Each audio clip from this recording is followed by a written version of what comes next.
Hi everyone, welcome back. Happy Sunday. Hope you've had a great week.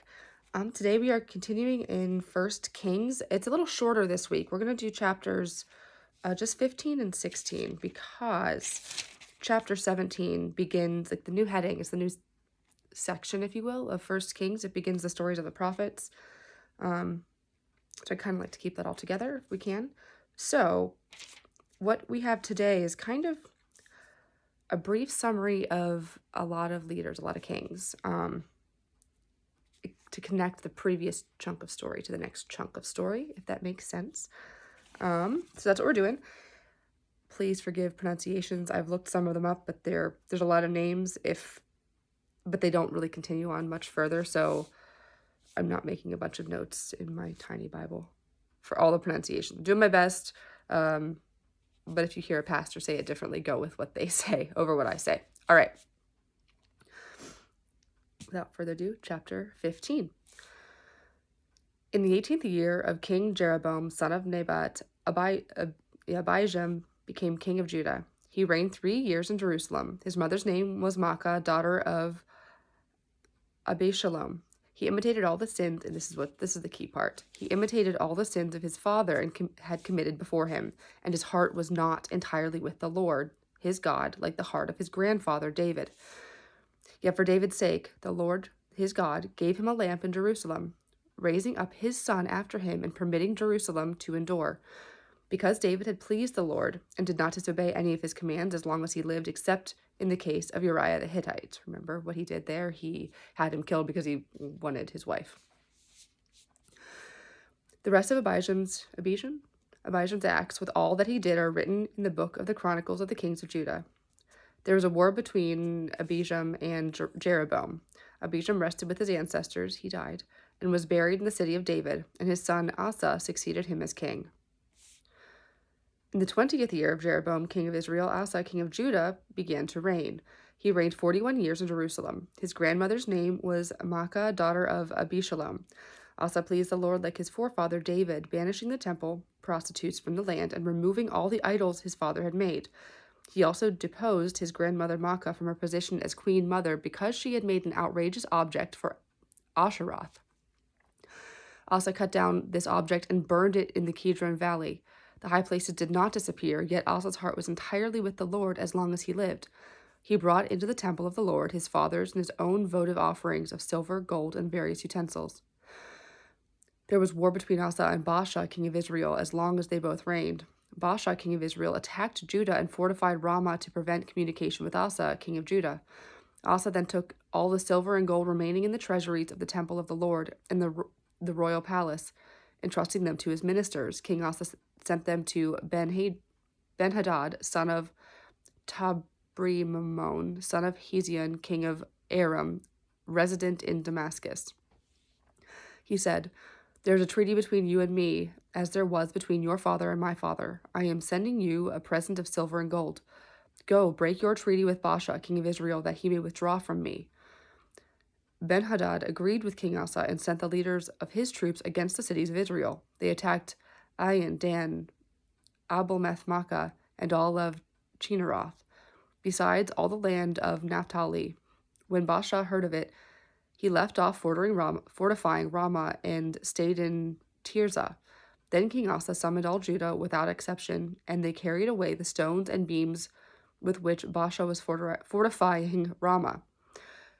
With them, King Asa built Geba of Benjamin and Mizpeh. The rest of the acts of Asa, with all his valor and accomplishments, and the cities he built, are written in the book of the Chronicles of the Kings of Judah. In his old age, Asa had an infirmity in his feet. He rested with his ancestors. He was buried in his forefather's city of David, and his son, Jehoshaphat, succeeded him as king. In the 2nd year of Asa, king of Judah, Nadab, son of Jeroboam, became king of Israel. He reigned over Israel 2 years. He did evil in the Lord's sight, imitating his father's conduct and the sin which he had caused Israel to commit. Baasha, son of Ahijah, of the house of Issachar, plotted against him and struck him down at Gibeathon of the Philistines, which Nadab and all Israel were besieging. Baasha killed him in the 3rd year of Asa, king of Judah, and reigned in his stead. Once he was king, he killed off the entire house of Jeroboam, not leaving a single soul to Jeroboam, but destroying him utterly, according to the warning which the Lord had pronounced through his servant Ahijah the Shilonite, because of the sins Jeroboam committed and caused Israel to commit, by which he provoked the Lord, the God of Israel, to anger. The rest of the acts of Nadab, with all that he did, are written in the book of the Chronicles of the Kings of Israel. There was war between Asa and Baasha, king of Israel, as long as they lived. In the 3rd year of Asa, king of Judah, Baasha, son of Ahijah, began his 24-year reign over Israel in Tirzah. He did evil in the Lord's sight, imitating the conduct of Jeroboam and the sin he had caused Israel to commit. Chapter 16. The Lord spoke against Baasha to Jehu,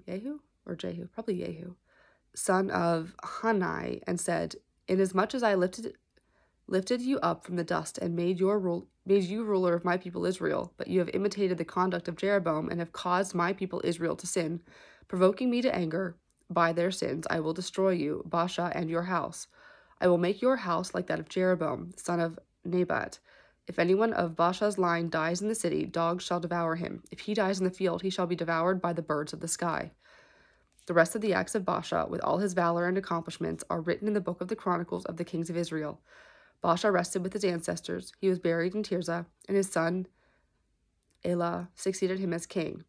Through the prophet Jehu, son of Hanani, the Lord had threatened Baasha and his house because of all the evil Baasha did in the sight of the Lord, provoking him to anger by his evil deeds, so that he became like the house of Jeroboam, and because he killed Nadab.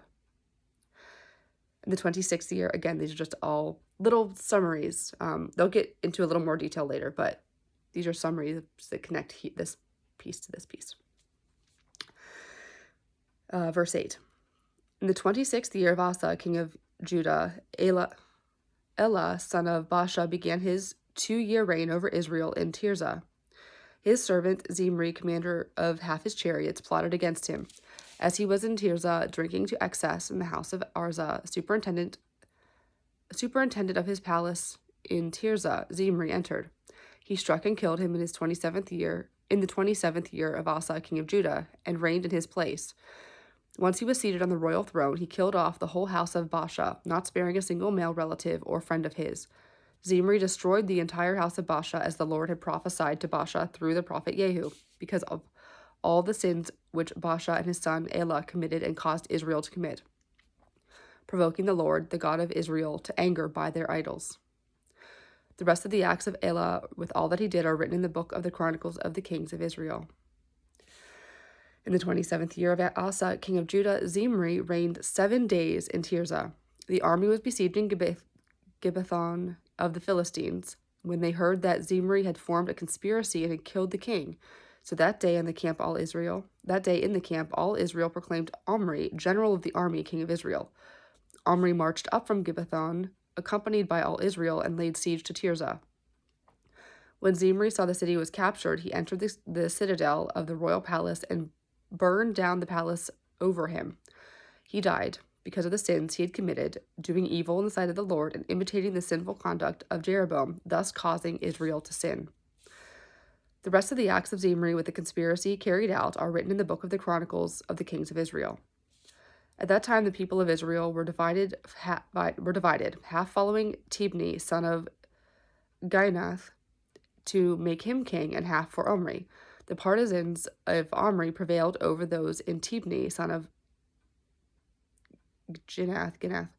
Tibni died, and Omri became king.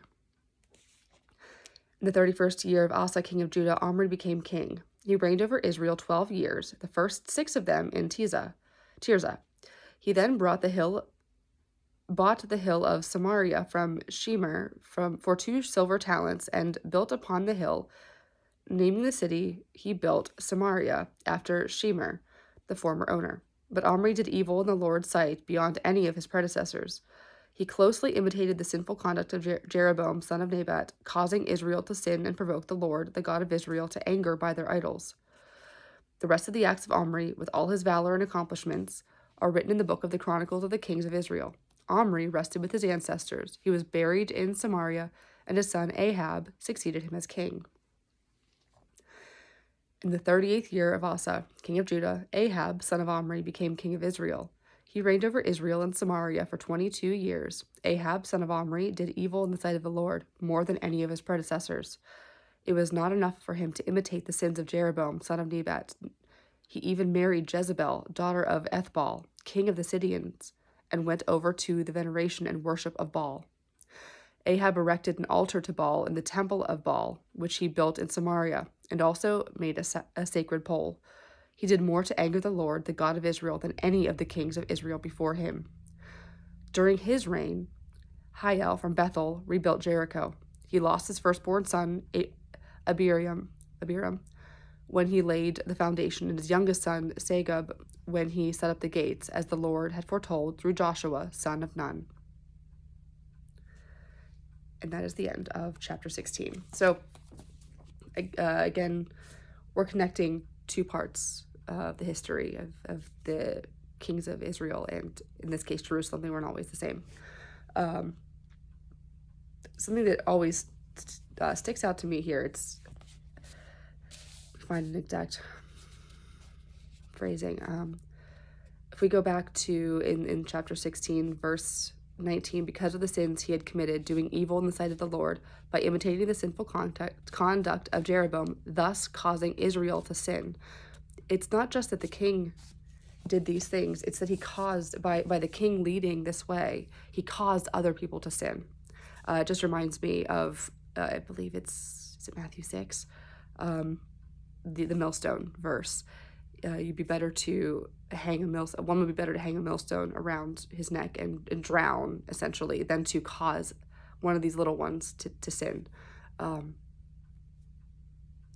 that's like a New Testament kind of connection there. It's not. Yes, it's they did evil in the sight of the Lord. That would have caused them. That would have brought on enough anger of the Lord. But the fact that these were leaders, these were people that were chosen to lead a people, and they were leading people into sin. And it's not, again, they were leading other people to worship other gods. And that's a whole other kind of wrath. Like it mentions even here, it says, David did nothing except this one thing. The one thing he did was very, very bad, but he never started worshiping false idols. He never started worshiping other gods. He didn't pull the people away from the Lord. He himself committed a grievous act. Like, it was appalling, but he still worshiped the Lord and he turned things around. So that's a distinction that I think is worth noting. And as we continue on, we'll learn more about Ahab and his union with Jezebel. But that's where we're going to stop today. It's a good stopping point. A little shorter this week.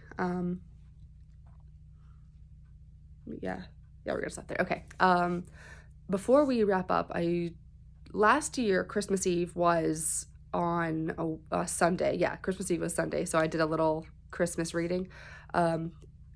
Would you like me to do something like that again? Christmas Eve is a Tuesday, so it wouldn't be on a Sunday. It would be like a little midweek reading of a gospel, or I'm not sure how I'd do it this year. But if that's something you'd be interested in, let me know. If not, I still might do it anyway if I have a spare, hour or so. But we'll see. But if that's something you'd be interested in, reading more of the gospel than there's time for in a Christmas Eve service, let me know. And I would certainly do that. So yeah, with that, let us go ahead and say the Lord's Prayer together, as we always do in closing. Our Father, who art in heaven, hallowed be thy name. Thy kingdom come, thy will be done, on earth as it is in heaven. Give us this day our daily bread, and forgive us our trespasses, as we forgive those who trespass against us. And lead us not into temptation, but deliver us from evil. For thine is the kingdom, the power, and the glory, forever and ever. Amen. Amen. All right, hope you have a great rest of your week, and I will see you next Sunday. Bye-bye.